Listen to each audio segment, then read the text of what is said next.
territory in Cuba.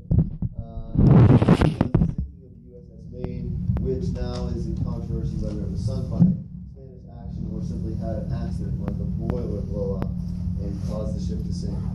The Yellow Press referred to pro-war newspapers who were exaggerating Spanish atrocities to try to get the U.S. into war.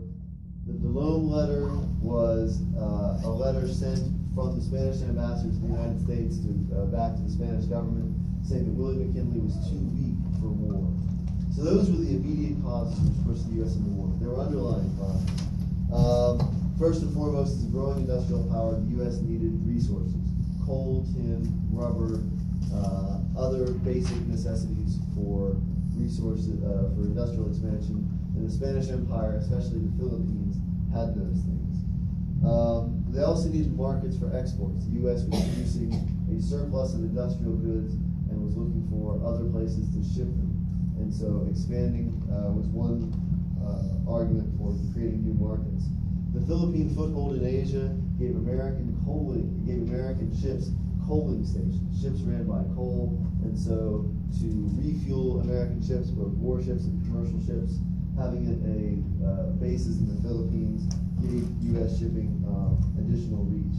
And finally, this idea of social Darwinism is the idea, again, survival of the fittest, that it applied to individuals and it applied to societies.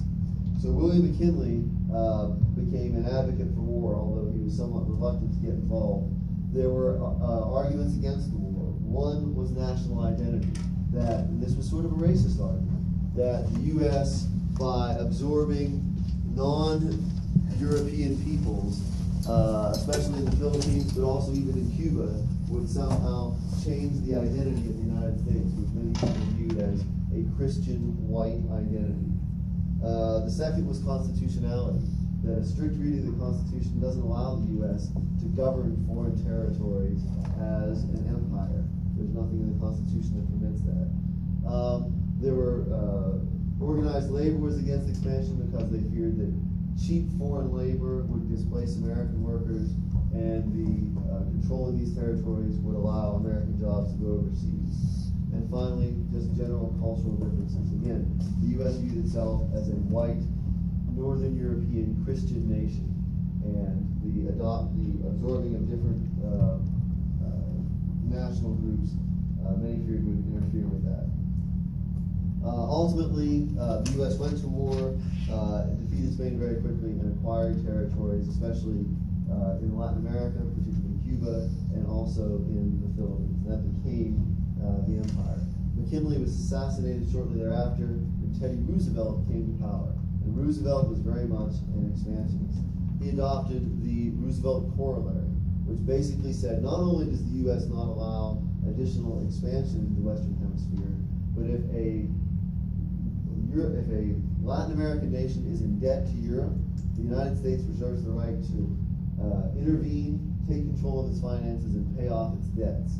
This came out of the Venezuela crisis, where Germany tried to collect debts from Venezuela using gunboat diplomacy, and Roosevelt sent the American Navy to prevent German interference, but in essence said the United States reserves the right to interfere in other countries to keep European powers out.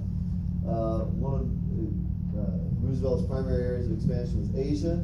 The so-called open door policy into Asia was a policy that said that China that every power has equal access to Chinese markets.